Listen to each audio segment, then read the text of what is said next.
रहीम। अस्सलाम वालेकुम dear students, उम्मीद है आप खैरियत से होंगे। आज की इस लेक्चर में मैं आपको यूनिट नंबर 6 की समरी बताऊंगा।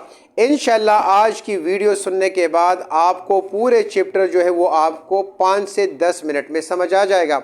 यानी इस यूनिट में हम क्या क्या पढ़ेंगे उसका मुख्तसर तारुफ हम करेंगे। तो चलते हैं अपने लेक्चर का आगाज़ करते हैं यूनिट नंबर 6 जिसका नाम है वर्क एंड एनर्जी।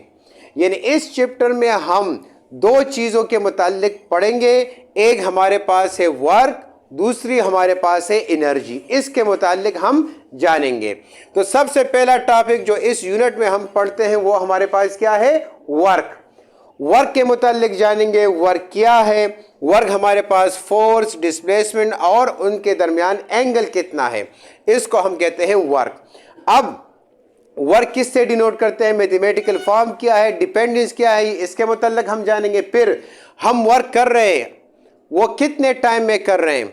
एक मोटर है वो टैंकी को भर रहा है, ये वर्क है क्योंकि पानी नीचे से टैंकी की तरफ जा रहा है, कुएं से वेल से किसकी तरफ जा रहा है, टैंकी की तरफ जा रहा है। तो टैंकी फिल हो रही है।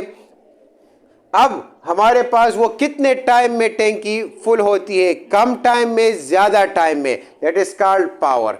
इसी तरह जब उसकी पावर एफिशिएंसी ज्यादा है कम है, अगर दो मोटर है दोनों काम करते हैं तो फिर हम क्या करते हैं, एफिशिएंसी की तरफ जाते हैं। एफिशिएंसी मींस कि वो काम जल्दी करता है, स्लो करता है, वो हम परसेंटेज में। तो ये वर्क से रिलेटेड हम 3 टॉपिक्स इस यूनिट में हम पढ़ेंगे। एक वर्क, दूसरे नंबर पर पावर, तीसरे नंबर पर एफिशिएंसी। उसके बाद जो दूसरा टॉपिक है वो है एनर्जी। एनर्जी क्या है? एबिलिटी और capacity of a body to do work. मुझ में ये एबिलिटी है कि मैं दौड़ सकता हूँ, मुझ में ये एबिलिटी है कि मैं काम कर सकता हूँ। तो वर्क के लिए हमारे पास किसकी ज़रूरत पड़ेगी? एनर्जी की। तो एनर्जी के मुतालिक हम जानेंगे एनर्जी की यूनिट क्या है, कैसे मेजर करते हैं, किससे डिनोट करते हैं। उसके बाद उसके काइंड्स के मुतालिक पढ़ेंगे कि कितने काइंड्स है हमारे पास। एनर्जी या हिडन होगी, in the state of rest होगी, या in the state of motion होगी। जब बॉडी मोशन में होगी तो उसकी एनर्जी क्या रहेगी?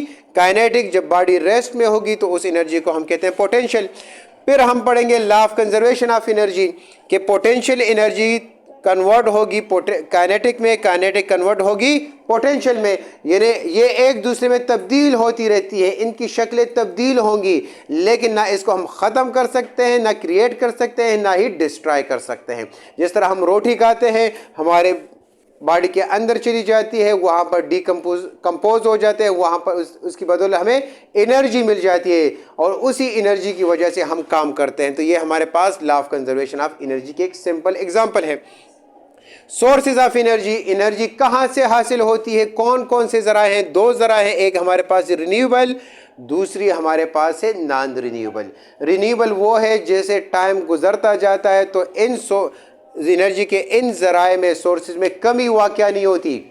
जिस तरह मैंने आपको बताया था कि एक हमारे पास पानी है, पानी कभी ख़त्म नहीं होता। हवा है, विंड कभी ख़त्म नहीं होती। एटम है, एटम कभी ख़त्म नहीं होगा। सोलर है, सूरज कभी ख़त्म नहीं होगा। तो ये हमारे पास ऐसे ज़राए हैं जिनमें कमी वाक़या नहीं होती जैसे जैसे टाइम गुजरता है।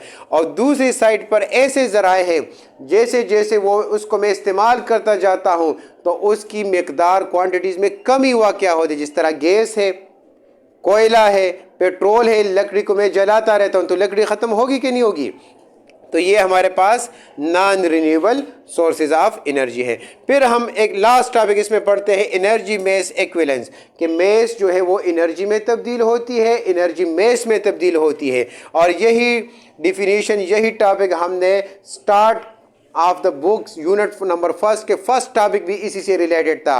What is the inter conversion mutual relationship between matter and energy. तो मैटर एनर्जी में कैसे तब्दील होती है, एनर्जी मैस में कैसे तब्दील होती है। तो डियर स्टूडेंट्स, आज की इस वीडियो में मैं अगर आपको मोटी मोटी बातें बताऊं तो हम वर्क पढ़ेंगे, पावर पढ़ेंगे, एफिशिएंसी, फिर एनर्जी, इसके काइंड्स के मुतल्लिक पढ़ेंगे, ये काइंड्स कैसे एक दूसरे में तब्दील होते रहते हैं, law of conservation of energy, ये एनर्जी कहाँ से हमें हासिल होती है, सोर्सेज ऑफ एनर्जी, और मैटर जो है वो एनर्जी में या एनर्जी मैटर में कैसे तब्दील होती है। तो इन चीज़ों के मुताल्लिक हम पढ़ेंगे। तो उम्मीद करता हूं कि आज की इस वीडियो से आपके जहनों में जो डाउट्स हैं वो क्लियर हो जाएंगे। अपनी राय का इजहार कमेंट्स की शक्ल में ज़रूर कीजिए। शुक्रिया।